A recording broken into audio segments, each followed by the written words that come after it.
Okay. So previous class we started discussing about the modular multi-level converters.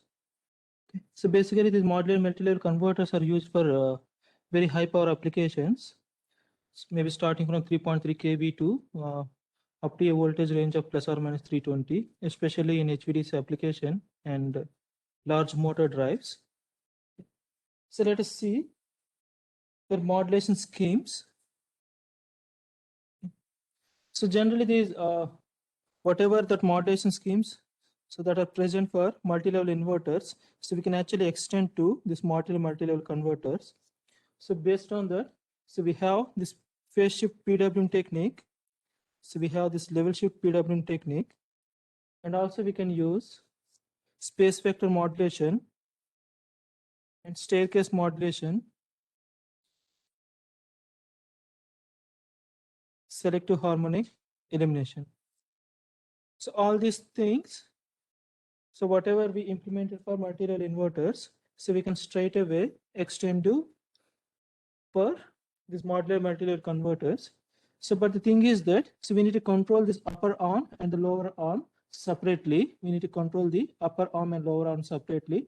And so there is a phase shift, or there is a phase, a 180 degrees phase shift between so outputs of these two. Okay. So let us assume that, so this is the equivalent circuit and MMSC circuit, so that we discussed in previous class. So we have this DC link here. So this capacitor or this DC source is split into two, VDC by 2 and VDC by 2. So this is the arm voltage, and this is the arm inductance, and this arm inductance. So this is the lower arm voltage. So this is the upper arm voltage, and this is lower arm voltage. Okay. So here this X denotes A phase, B phase, or C phase, and this U denotes the upper. Similarly, this X denotes A phase, B phase, C phase, and this C denotes, or this L denotes this lower. And this is the phase voltage. So this is VAI, VBI, and VCI are the inverter voltage. So this is inverter phase voltage. So this is inverter phase voltage. And these are the arm currents. So this upper arm current, A phase, B phase, or C phase, upper arm current, and this is lower arm current, upper arm current and lower arm current, and this one is the inverter current. So this is inverter current. This IXI is this IAI, IBI, or ICI. So that is inverter currents. Right. So this entire circuit, if you assume that by applying the KVL equations, this can be splitted, or this arm voltage can be found like this. So this VXU. So this is equal to this VDC by 2 minus, so this voltage VXI minus, so this inductance L into DIXU by dt minus of this resistance drop IXU.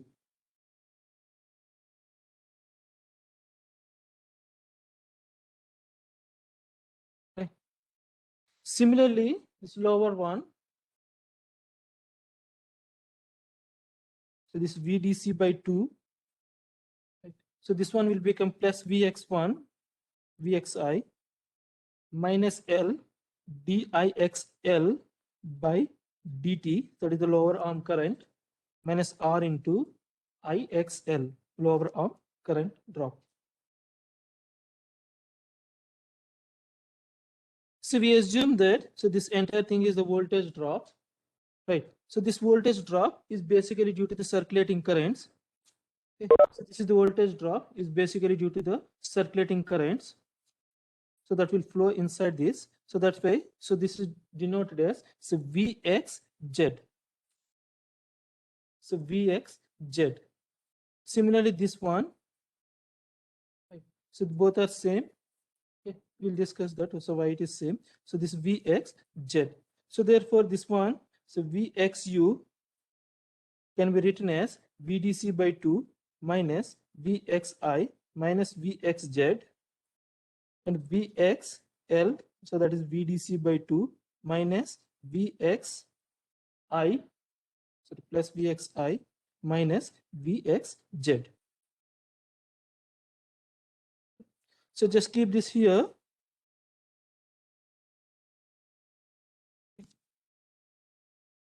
So before that, so we'll discuss, so what is the circulating currents and what is the common mode and differential mode operation of these. So let us assume that, so this is submodules, okay, right? So these are submodules or this one phase leg. So it consists of n submodules in each arm. It consists of n submodules in each arm.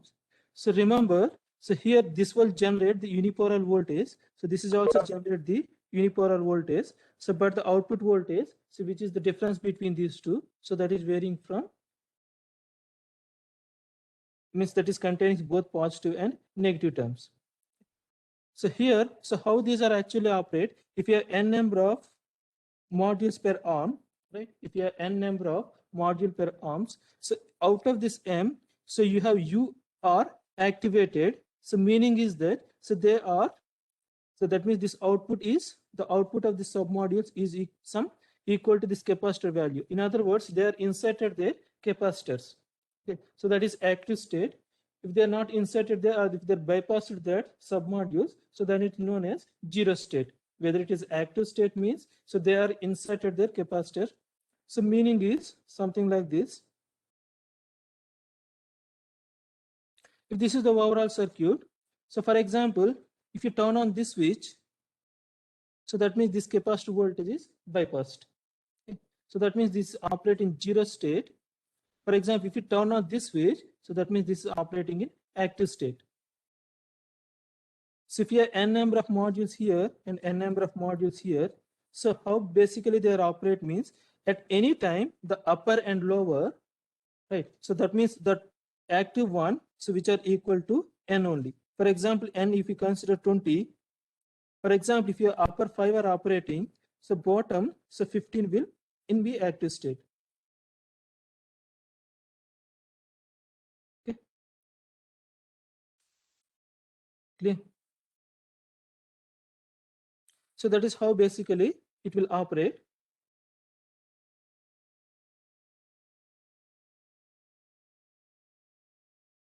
So here, if U submodules are activated here, in lower, if L submodules are activated, so this U plus L, so this is equal to N.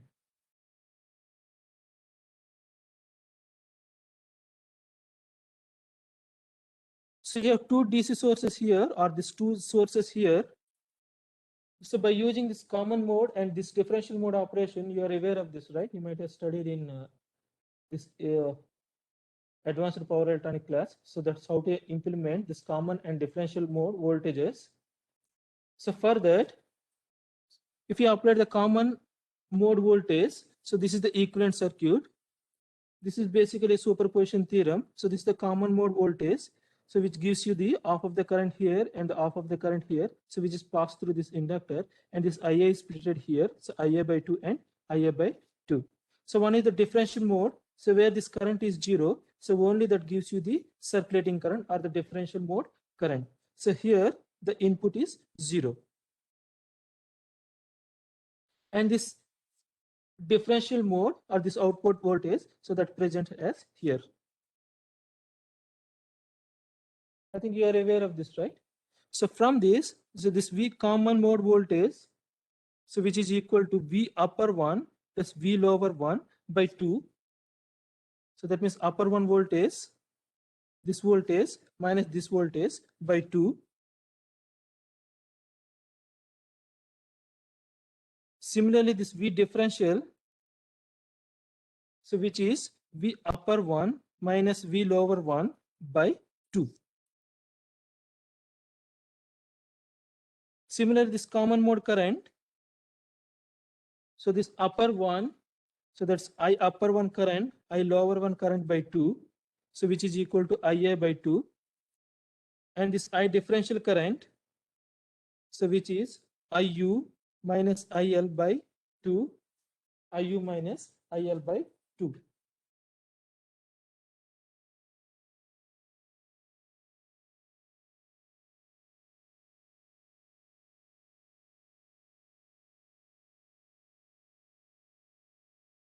It's clear.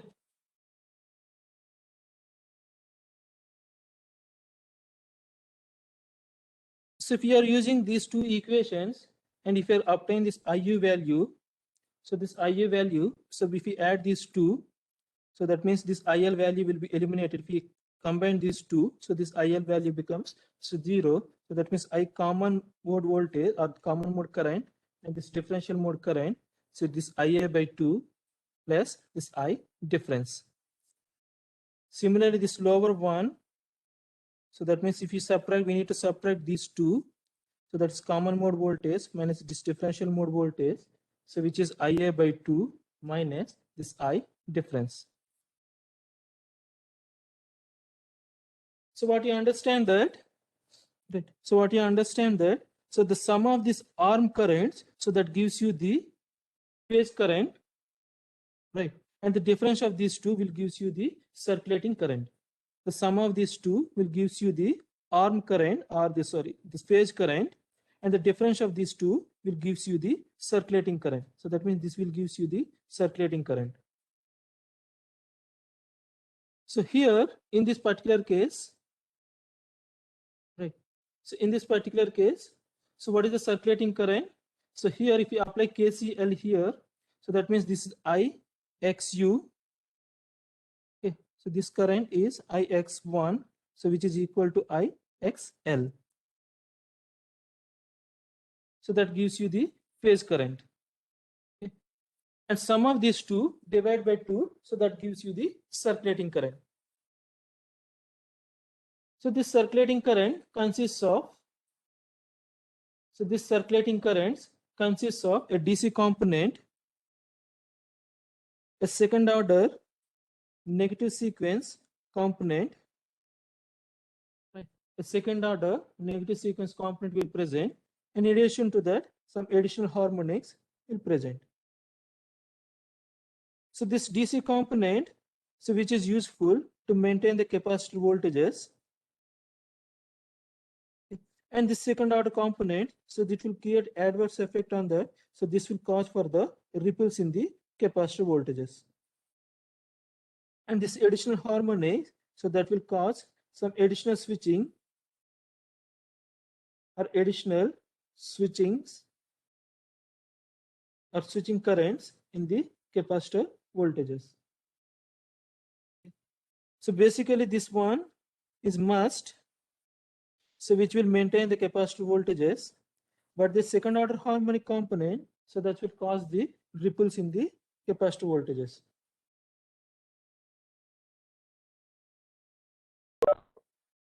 So come to our discussion. So this is the arm voltages. So this is the arm voltages. If we assume that, your modulating signal or the output voltage, so which is supposed to be in this form, so this VXI, this VXI, so this is in this form, right? So we have some modulation index, right? And we are controlling the upper one and so bottom one separately. So that is VDC by 2 into sine omega t plus some theta. So this is the expected phase voltage. So this is the expected phase voltage. So that means we need to replace here. We need to replace here. So if we assume that, so this currents or these voltages are very small. These are the, it indicates the drop voltage, right? Or the differential mode voltages. So it is visually very small if the circulating currents are controlled. If the circulating currents, if you are making 0, so then this voltage will also be 0. So under this case,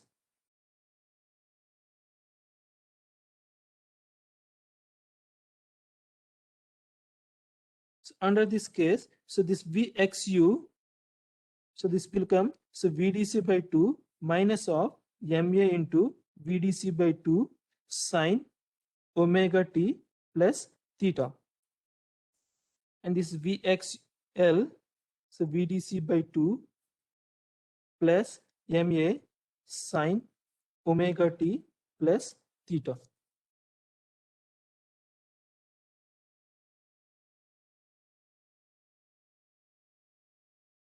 Okay. So what is the polarity of this one? Is it positive or negative? What is the polarity of this? This upper one and lower arm voltages?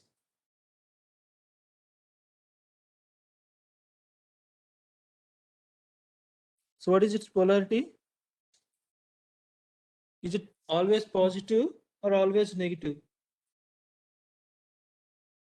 If you assume that, so MA is less than 1. Is it a unipolar voltage or bipolar voltage? These two.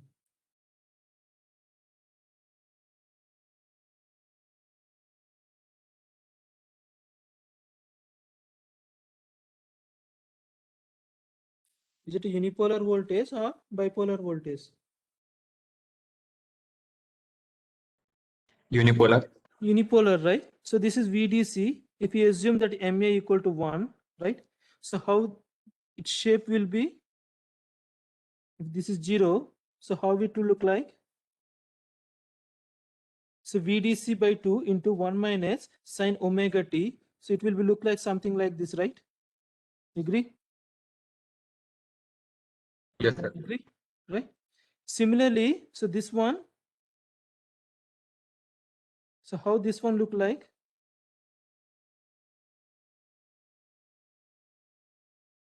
Shifted up.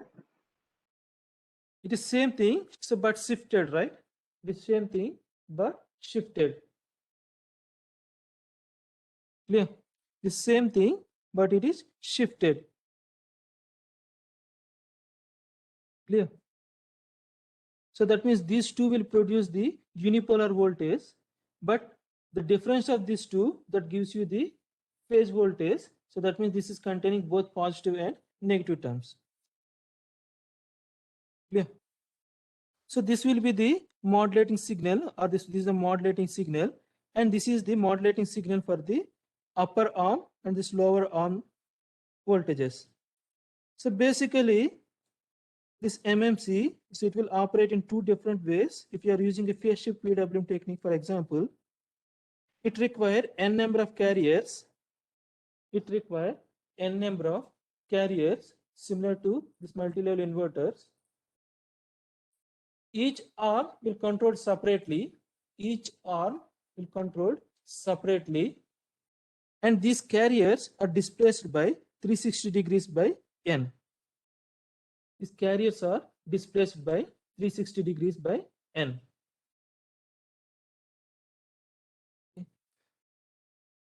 So that means if the first carrier in the upper one, if for example, if you consider n arm, n submodules are there. So if the first one is 0 degrees, second one is at 90 degrees, and the third one at 180 degrees, so 270 degrees likewise. So this is for upper one carriers. Similarly, lower one carriers 0 degrees, 90 degrees, 180 degrees, and 270 degrees. Carriers are remain same for upper one and lower one. So only thing that modulating signal changes here. Only thing is that, so that modulating signal changes. Okay. So here, if you are operating like that, so that is known as non-interleaved. So that will produce n plus 1 number of levels. That will produce n plus 1 number of levels.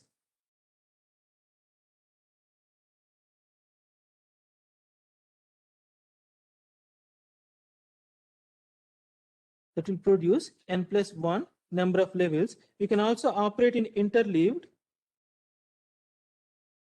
by shifting the lower one carrier by some angle. So that is known as interleaving angle. So which is defined as 360 degrees by 2n. 360 degrees by 2n. So that means this lower arm carrier are shifted by 360 degrees by 2n. So for example, if we n you consider, so that means n if you consider 4, so this angle will become 45 degrees. So meaning is, so first carrier at 0 position, second one 90 degrees. So this is remain same. So this is 270 degrees and the upper one, whereas in the lower one, so there is a phase shift of 40 degrees. So instead of operating at 0 degrees, so there is some interleaving angle. So that means this will operate 45 degrees, 135 degrees. So this is 225 degrees and this is 315 degrees. It's clear? So this will generate 2n plus one number of levels. 2n plus one number of levels.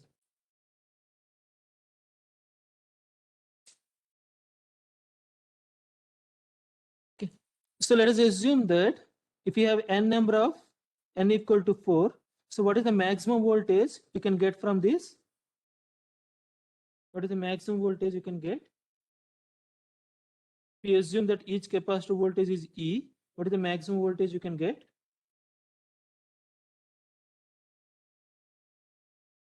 If you are inserted all the capacitor voltages or all the capacitors are active, so then in that case you will get a voltage of 4E, right? If nothing is active, so that means you will get a voltage of 0. So that means it is changing from 4E to 0.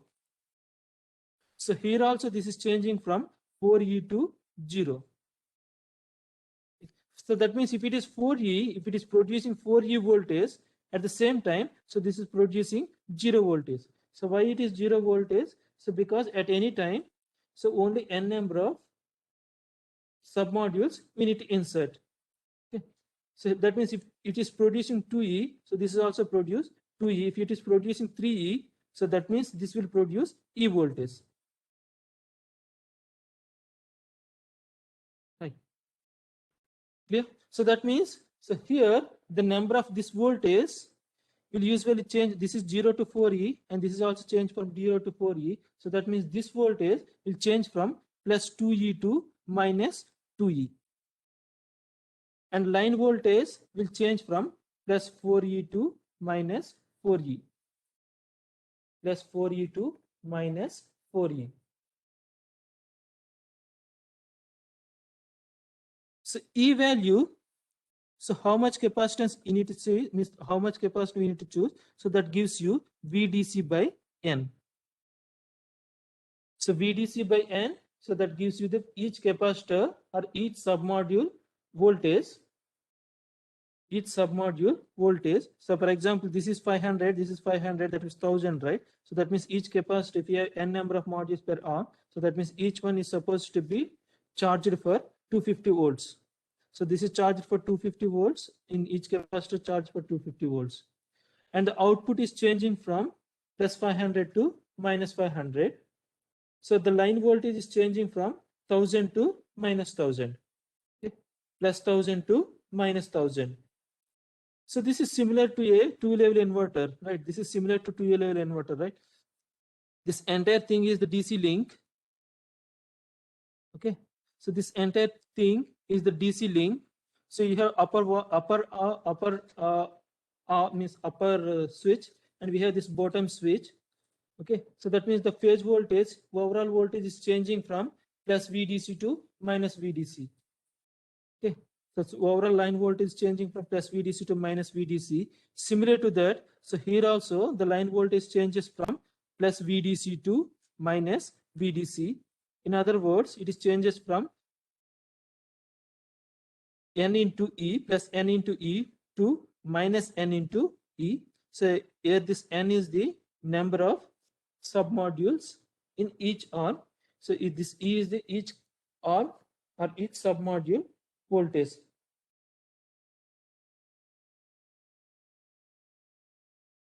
It's clear? So remember, so when you are implementing the interleaved, the levels will only the levels will change, but not the voltage magnitude. In case of non-interleaved, the voltage range is plus 2e to minus e in phase. In line, it is 4e to minus 4e. Okay, in this particular case, if you have n equal to e, so that means plus ne to minus e. Even though the same thing applies here, so it is changes from plus ne to minus ne. So only thing is the step difference. So when you have multiple number of levels, so that step difference in case of non-interleaved, in case of non-interleaved, the step difference is e by 2. The step or voltage step difference is e by 2 in line voltage and e by 4 in non-interleaved case line voltages. So we'll see that. So this is how for interleaved case. So for an interleaved case, so this is for a modulating signal for a lower one or lower arm. So here we consider n equal to 4. We consider n equal to 4.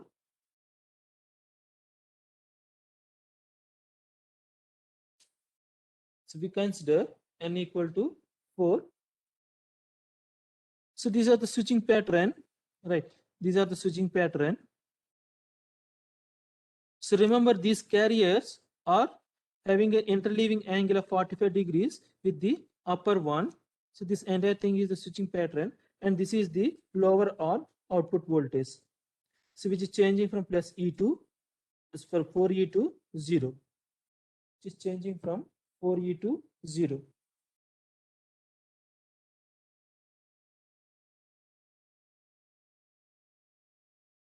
Clear? So this particular case is for interleaved PSPWM. So this is the lower arm voltage and this is the upper arm voltage. You can see that so both are inverted more or less. Right? If this is producing 4E and this is varying from 4E to 3E, at the same time it is varying from 0 to E. At any time, if you add these voltages ideally, so that gives you 4E.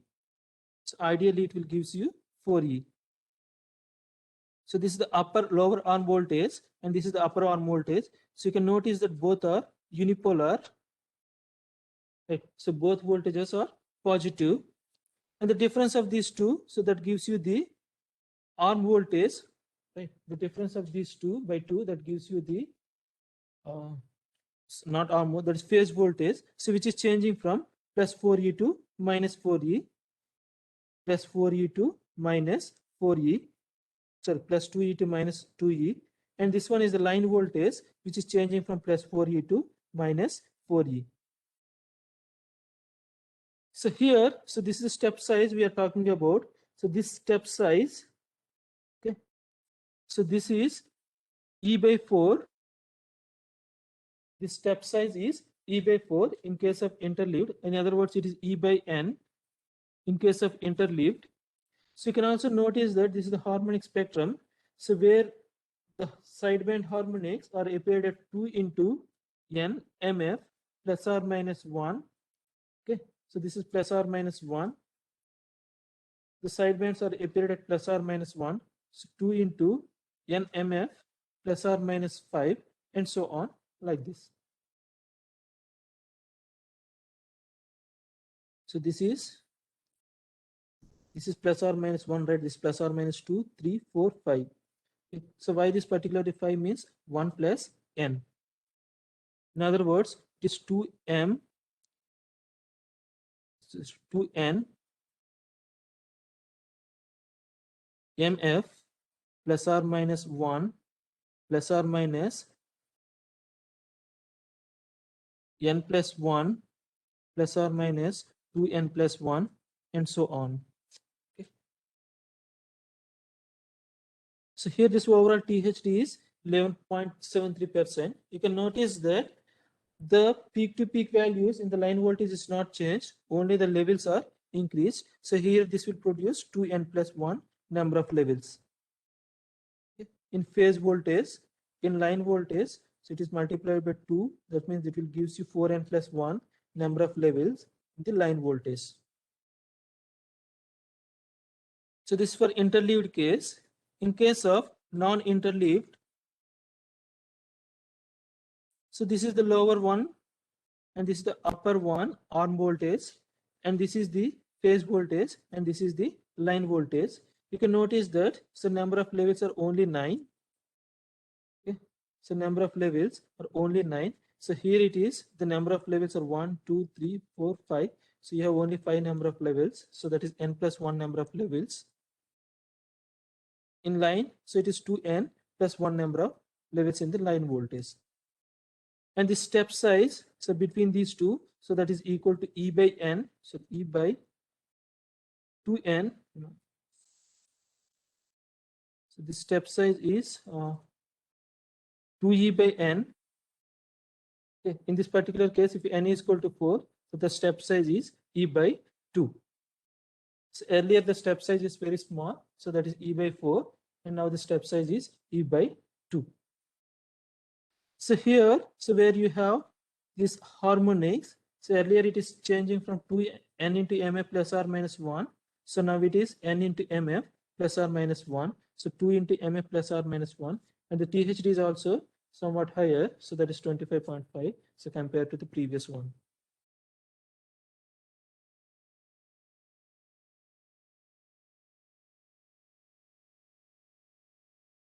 Clear? So we can also use this phase shift PWM. We can also use this level shift PWM. If you have n modules or n submodules per arm, you require n carriers. You require n carriers. You can use this phase disposition PWM. You can use this phase disposition PWM. You can also use this what we say. So this is phase opposition disposition PWM. So this alternate phase opposition disposition PWM. You can use any of this method. So in most of the cases, we prefer this one. So this is the lower arm modulating signal, and this is the upper arm modulating signal. So both are operated in complementary manner. So both are operating in complementary manner. So that's why at any time, right? So that's why at any time only n number of modules are in conduction. If these are operating in complementary manner, right? So that's why at any point of time only n number of modules are in conduction in the entire phase. That means combining with upper and lower arms. So generally, this method is not preferred. Okay. So this method is not preferred. So why? Because the switches are operated at different time intervals when compared to this phase shifted. In most of the cases, this phase shifted PWM is preferred. So that gives you the uniform switching pattern so that it will help in balancing the capacitor voltages.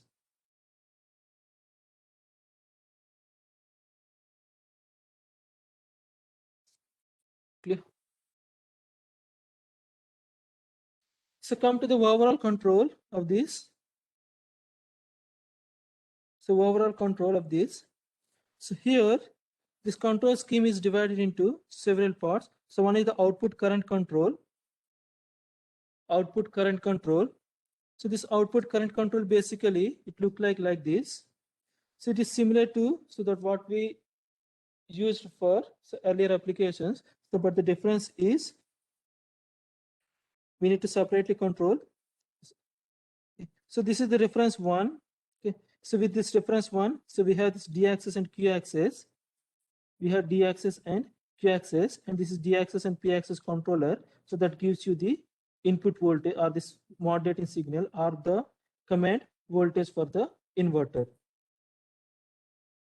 So this is the main command voltage for the inverter, so which is obtained from the decoupled control or any sort of control technique. So this is basically a current control technique. So here we can either control the power, active power, reactive power, or DC bus voltage, or we can actually control the current.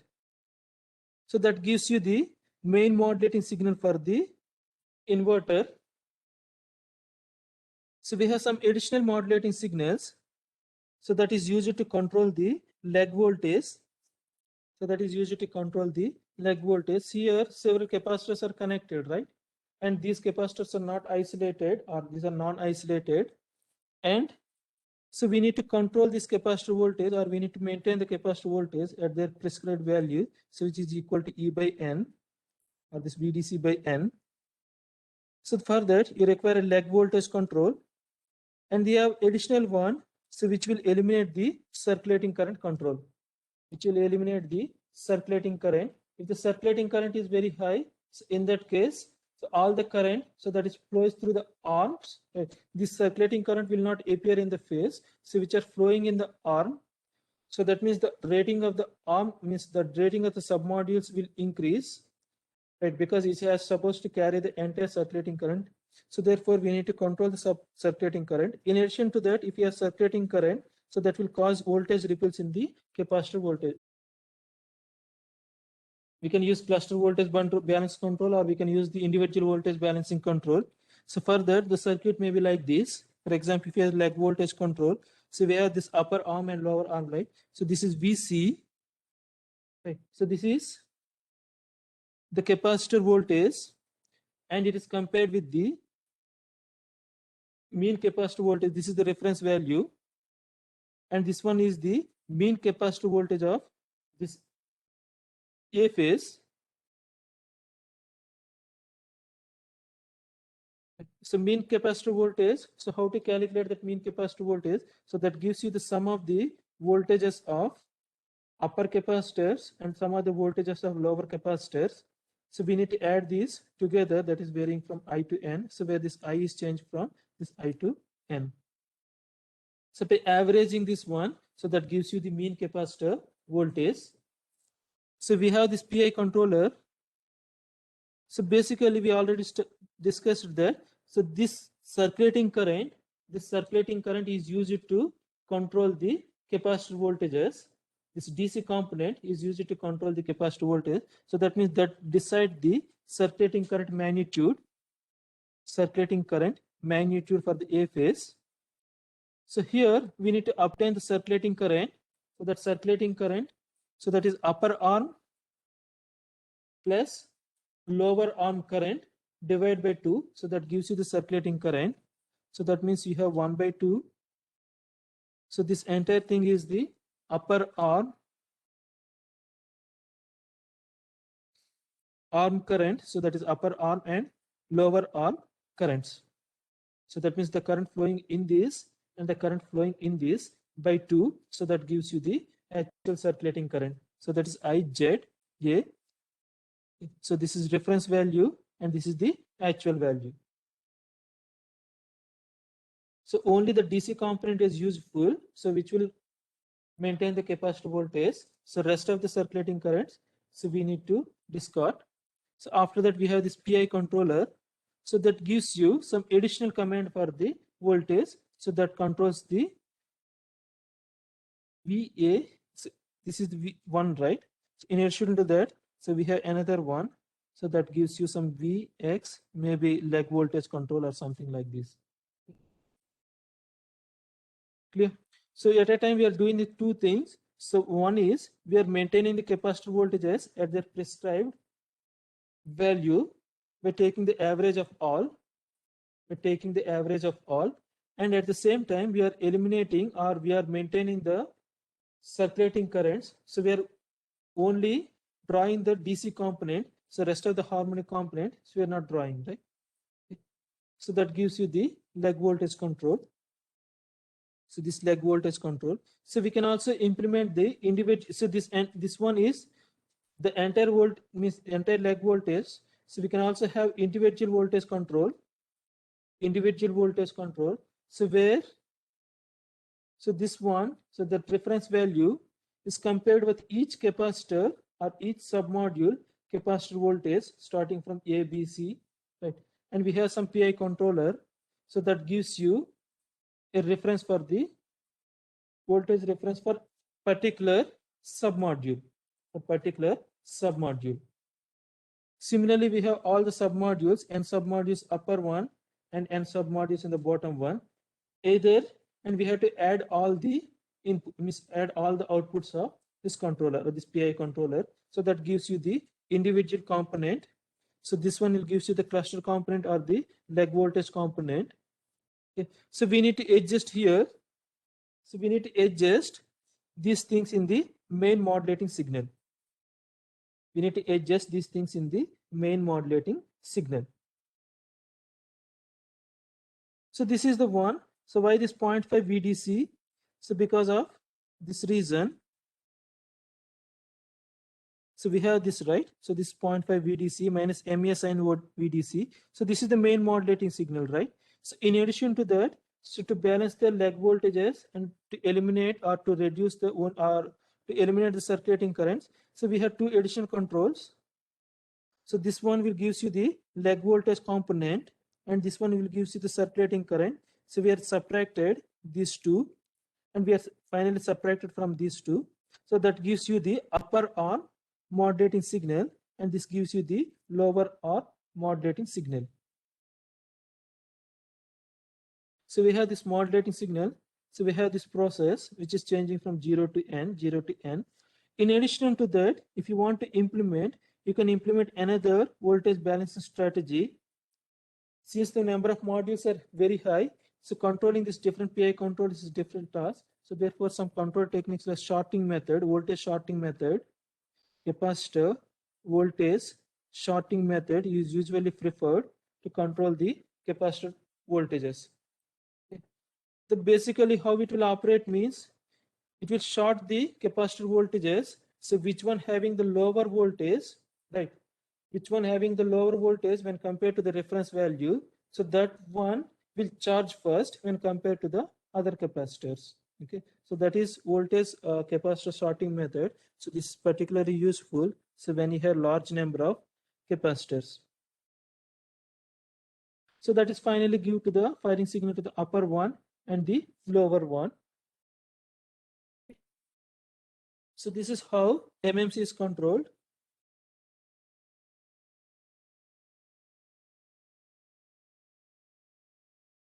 This is for a particular example.